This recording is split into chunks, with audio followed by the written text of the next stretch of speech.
सुप्रभात विद्यार्थियों। आज हम 9th क्लास से पाठ 6 प्रेमचंद के फटे जूते पाठ करेंगे। ये 23 तारीख का आपका गृह कार्य भी होगा।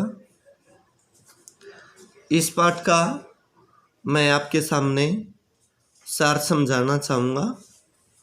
प्रस्तुत निबंध में हरिशंकर परसाई जी ने प्रेमचंद के व्यक्तित्व की सादगी को प्रकट किया है। इसके लेखक, जैसा मैंने बताया है, हरिशंकर परसाई जी हैं। प्रेमचंद के व्यक्तित्व के बारे में बताया है, उनकी सादगी के बारे में बताया है लेखक ने। वह एक सादगी का जीवन जीते थे या सादा जीवन जीते थे, दिखावट से दूर थे। लेखक ने एक रचनाकार की पैनी सामाजिक दृष्टि की विवेचना करने के साथ आज की दिखावटी संस्कृति और अवसरवादिता पर व्यंग्य किया है। जैसा मैंने बताया है, इसके लेखक हरिशंकर परसाई हैं। वे बहुत ही बड़े व्यंग्यकार भी माने जाते हैं। उन्होंने समाज में जो दिखावट है या अवसरवादिता, उस पर व्यंग्य किया है। प्रेमचंद के फटे जूते एक व्यंग्यात्मक रचना है। लेखक ने प्रेमचंद के फटे जूतों को लक्ष्य कर यह व्यंग्य किया कि जो व्यक्ति समाज की कुरीतियाँ होता है, बुरी रीतियाँ, उनको ठोकरें मारता है, समाज उसके साथ कैसा व्यवहार करता है। इसमें जो पात्र परिचय प्रेमचंद, उसमें प्रेमचंद के जो व्यक्तित्व है उसकी विशेषताएं बताई हैं लेखक ने। ये विशेषताएं मैं आपको बताना चाहूँगा। जैसे पात्र परिचय प्रेमचंद, इसकी विशेषताएं बताई गई हैं। ये मैं पहला है संघर्षशील लेखक, बहुत बड़े लेखक, उपन्यास सम्राट माने जाते हैं मुंशी प्रेमचंद। तो उसके जीवन के संपूर्ण जीवन संघर्ष करते रहे ये, अर्थात अभाव में भी अच्छा जीवन जिया इन्होंने। मार्ग में आने वाली रुकावटों को ठोकरें मारी, जो परिस्थितियों से कभी समझौता नहीं किया इन्होंने। दूसरा है सहजता, अंदर बाहर हर जगह एक समान रहने वाले व्यक्ति थे।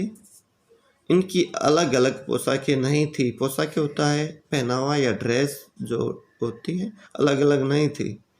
जैसे हम तो विवाह शादियाँ या कोई समारोह होता है, अलग अलग हमारे पास पोशाकें होती हैं, लेकिन ये शादी रखते थे अपनी बिल्कुल फटे पुराने। जैसा इसमें आपके पाठ का शीर्षक भी है, प्रेमचंद के फटे जूते।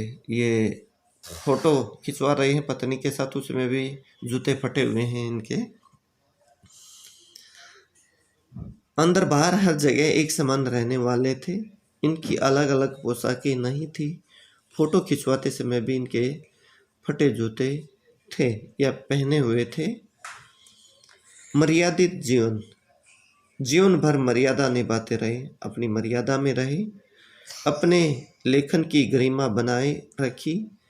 एक व्यक्ति तथा एक लेखक के रूप में श्रेष्ठ आचरण करने वाले व्यक्ति थे। अपराजय व्यक्ति, अपराजय होता जो कभी ना हारे, ऐसा व्यक्तित्व था इनका। कष्ट सहकर भी हार नहीं मानी, निराश हुए बिना चेहरे पर हमेशा मुस्कान बनाए रखते थे। उनके व्यक्तित्व में सरलता और आत्मविश्वास मौजूद था।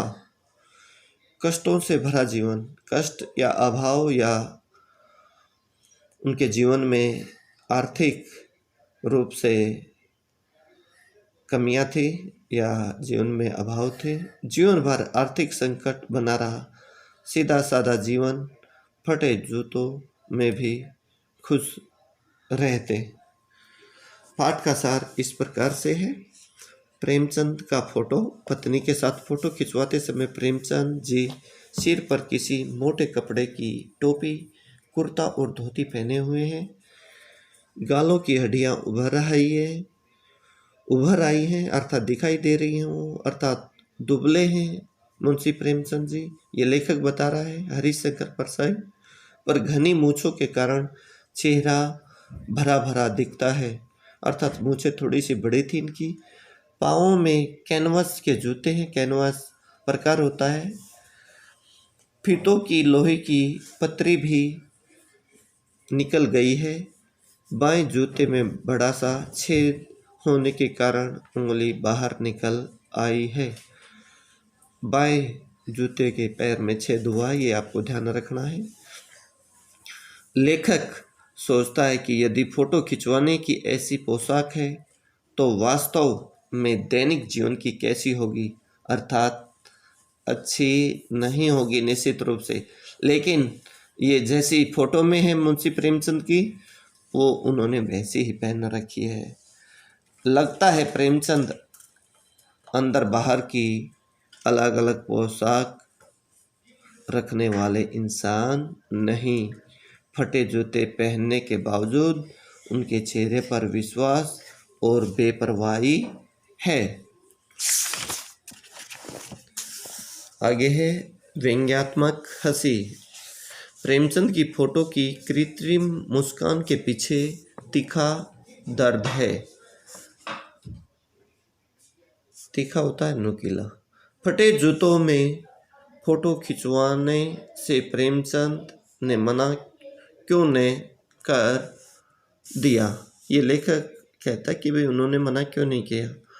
लेखक सोचता है कि लोग तो फोटो खिंचवाने के लिए कपड़े, जूते तो क्या बीवी तक उधार मांग लेते हैं। अर्थात फोटो में अच्छा दिखना चाहते हैं सभी लोग, तो इत्र लगाकर, इत्र का अर्थ होता है सुगंधित पदार्थ, जैसे परफ्यूम को इत्र बोला जाता है, परफ्यूम बोलते हो आप इंग्लिश में, लगाकर फोटो खिंचवाते हैं ताकि फोटो से भी सुगंध आए।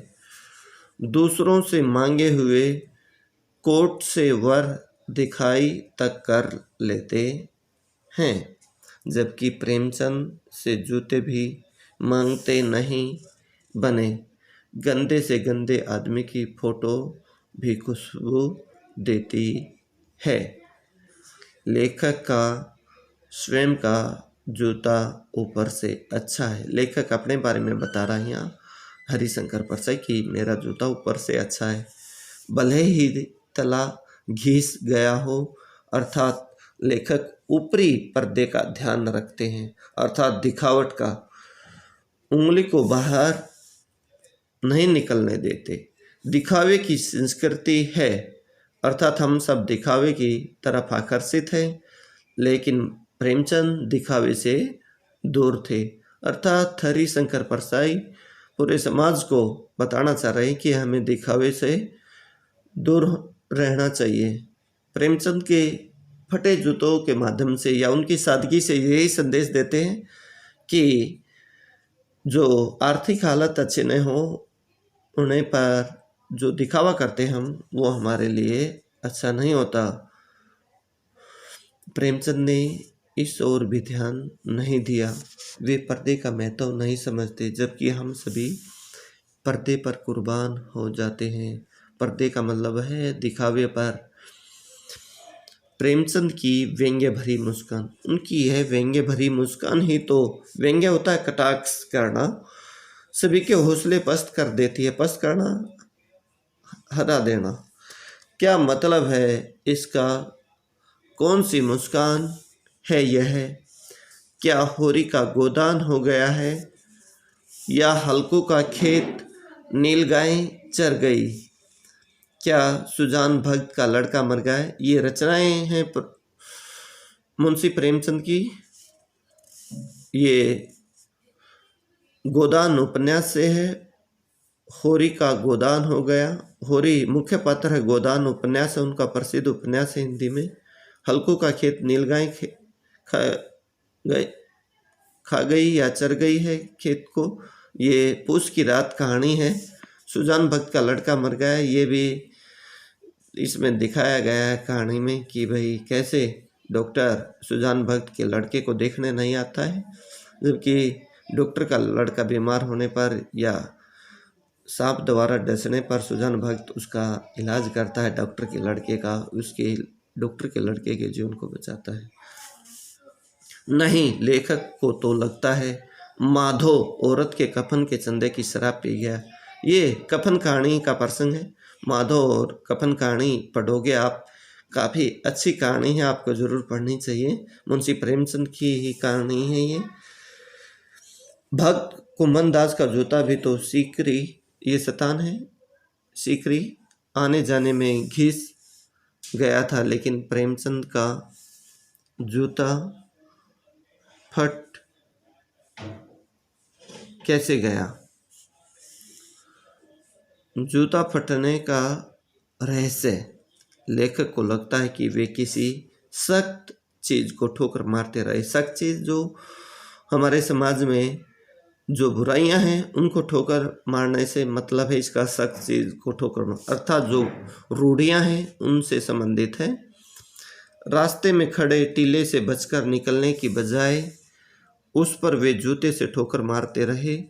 टीलों से समझौता भी तो हो जाता है। लेखक कहता है सभी नदियाँ पहाड़ थोड़े ही फोड़ती हैं, कोई रास्ता बदलकर घूमकर भी तो चली जाती है। अर्थात जो समझौता कर जाते हैं उनकी तरफ संकेत है। लेकिन गोदान का होरी नेम धर्म को नहीं छोड़ सका, अर्थात मुंशी प्रेमचंद के बारे में कहा गया है। वैसे ही तुम भी नेम धर्म को नहीं छोड़ सके। शायद नेम धर्म तुम्हारे लिए बंधन नहीं, मुक्ति थी, आज़ादी। मुक्ति का अर्थ होता है आज़ादी।